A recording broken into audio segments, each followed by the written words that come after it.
Hello বন্ধুরা, সবাই নিশ্চয়ই খুব ভালো, সুস্থ এবং আনন্দে আছো। আজকে আমি চলে এসেছি আমার বড়দির বাড়ি, অর্থাৎ আমার বড় ননদের বাড়ির কালী পুজোয়। দিদির ছেলে এবং বৌমা অর্থাৎ অমিত এবং অদিতির বিয়ের ভিডিও তোমরা এর আগে দেখেছো। তো বিয়ের পরে ওদের পুজো, ওদের মানসিক ছিল, তো সেই পুজোটা এখন সম্পন্ন হচ্ছে।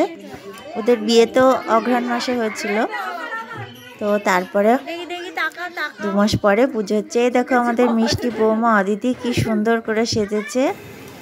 আর এই দিকটায় নিয়ে আসি, এখানে রান্না হচ্ছে। সকালের রান্না একবার হয়ে গেছে, এবার দুপুরের খাওয়ার জন্য ছ্যাঁচড়াটা হয়েছে। এরপর খিচুড়ি, তারপরে পোলাও, আলুর দম, বেগনি, চাটনি, এগুলো সব হবে। না, চাটনিটা অবশ্য আগেই হয়ে গেছে। তো আমি রান্না দেখতে এসে একটু খেয়েও নিলাম, কারণ উপোস থাকতে আমি পারি না। সবাই জানো যে কিছুদিন আগে আমার কত বড় একটা শারীরিক সমস্যা হয়েছিল, তো সেই কারণে আমাকে সময়ে সময়ে টাইম মেনটেন করে খাবার দাবার খেতে হয়। তো যাই হোক, আবার ওদিক থেকে চলে এলাম পুজোর জায়গায়। তো সবাই এসেছে, অমিতের দিক থেকে সমস্ত আত্মীয় স্বজন, এদিকে অদিতির বাবা মা, ওর মামা মামি, দিদি, মাসি, পিসি, পিসেমশাইরা সবাই এসেছেন।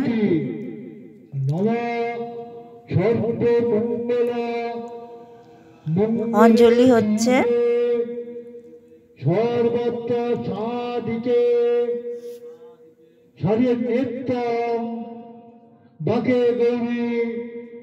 নারায়ণী নমস্তুতে, হাত জোর করে সবাই প্রণাম করুন।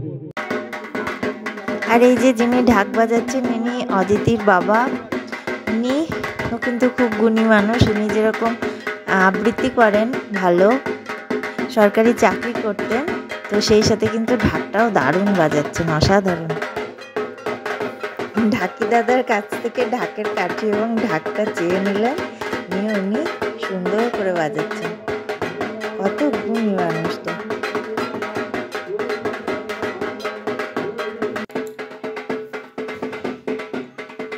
পুজো চলছে, হোম হয়ে গেল সবে সবেই।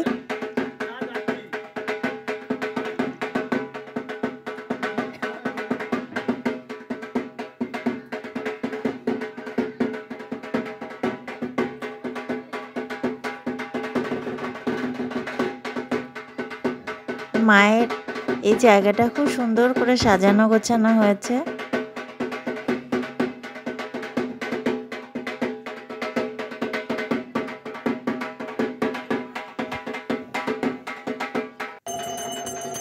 এবার হচ্ছে আরতি। তো এই ফাঁকে আমার বাবা মাকেও খেতে বসিয়ে দিলাম। ফার্স্ট ব্যাচ বসে গেছে, অদিতির মামা বাড়ির সবাই বসে গেছেন। তো বাবা মার যেহেতু বয়স হয়েছে, ওদেরকেও বসিয়ে দিলাম। আরতি হচ্ছে।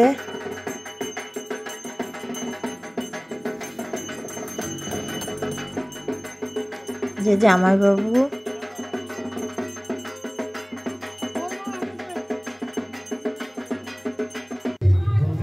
তো এবার আমি, কাকিমা, কাকু, ওই দাদা আমরা বসে পড়েছি খেতে।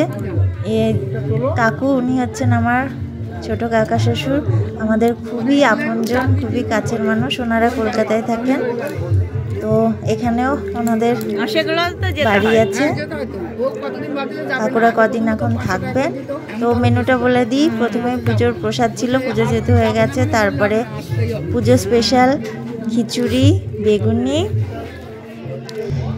ছ্যাঁচড়া, যেটা খিচুড়ির সাথে খুবই উপাদেয়। তারপরে আমার পছন্দের বাসন্তী পোলাও, আলুর দম, আর ছিল চাটনি, পাঁপড় এবং নলেন গুড়ের রসগোল্লা।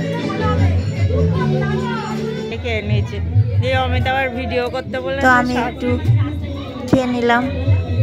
আর ওই যে কে কি ভাবলো, ওটা দেখতে গেলে আমার চলে না, কারণ আমি এত ভুগছি এবং আগেও এত ভুগেছি আমার শরীর নিয়ে, সেই জন্য আমাকে টাইমলি খাওয়াটা মেনটেন করতেই হয়।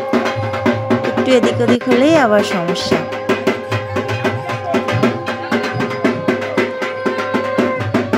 তো এইবার মায়ের বরণ হবে, বিদায়ের আগে মায়ের বরণ।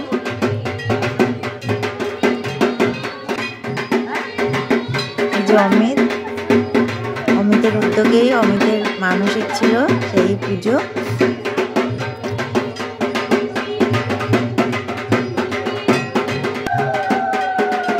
প্রথমে অদিতি দিদি এরা বরণ করে নিয়েছে, তারপর অমিতের বৌদিরা।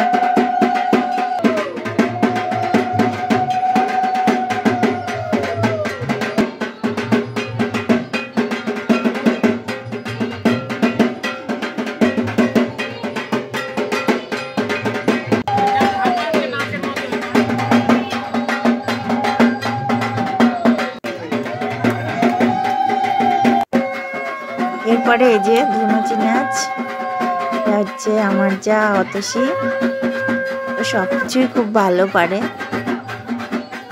অনেক গুণ আছে ওর।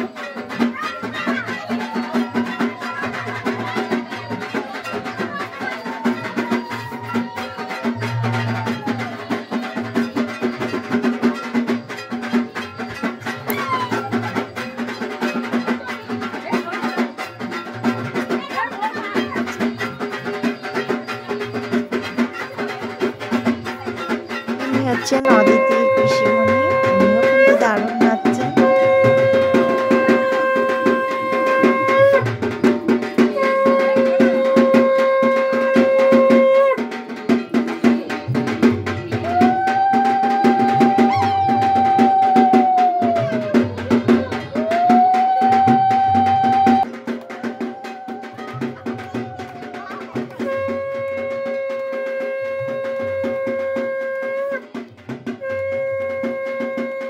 আর এইবার অদিতি আমাদের নতুন বৌমা, ও কিন্তু কি সুন্দর নাচছে।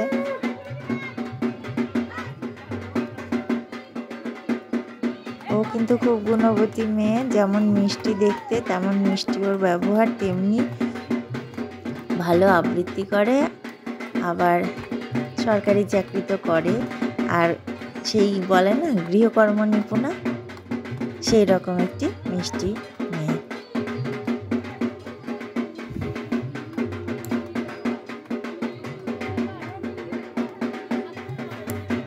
আর ওই যে ওর বর অমিত, ওর নাচের ভিডিও করছে।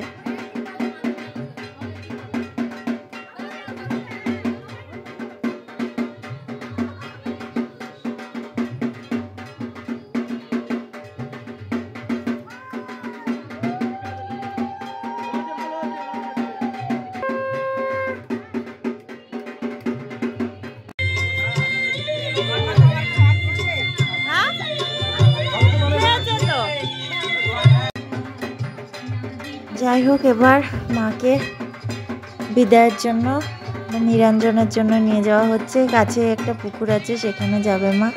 এটাই খারাপ লাগে, এত যত্ন করে আনা হয়, এত পুজো সবাই মিলে যাচ্ছি আমরা। বিদায় বেলাটাই খুব কষ্টকর, সবাই মিলে চলছে মাকে নিয়ে। সবাইকে ভালো রেখো মা, সবাইকে সুস্থ রেখো, এই কামনা করি।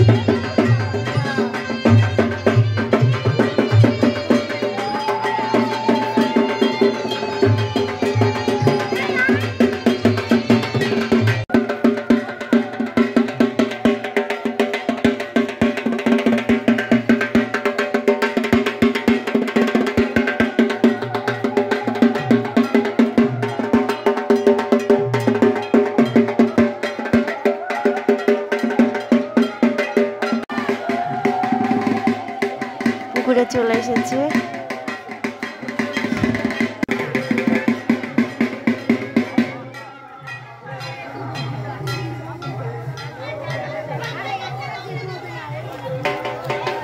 নিজে মায়ের নিরঞ্জন হয়ে গেল।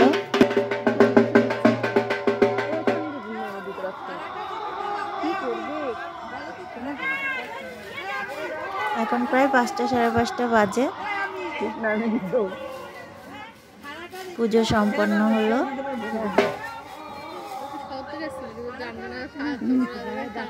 সুসম্পন্ন হলো মায়ের নিরঞ্জনের মাধ্যমে। এক বছর আগে জলে টলে নামে না তাই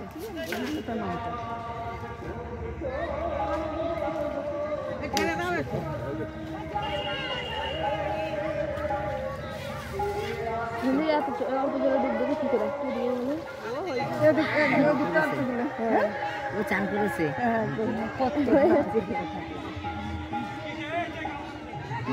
হলো ঠাকুর বিসর্জন দিয়ে এবার আমরা বাড়ি যাচ্ছি। তো আজকের ভিডিওটা এইটুকুই, যদি ভালো লাগে একটা লাইক করে দিও। সবাই ভালো থেকো, সুস্থ থেকো। আজকের মতো এইটুকুই।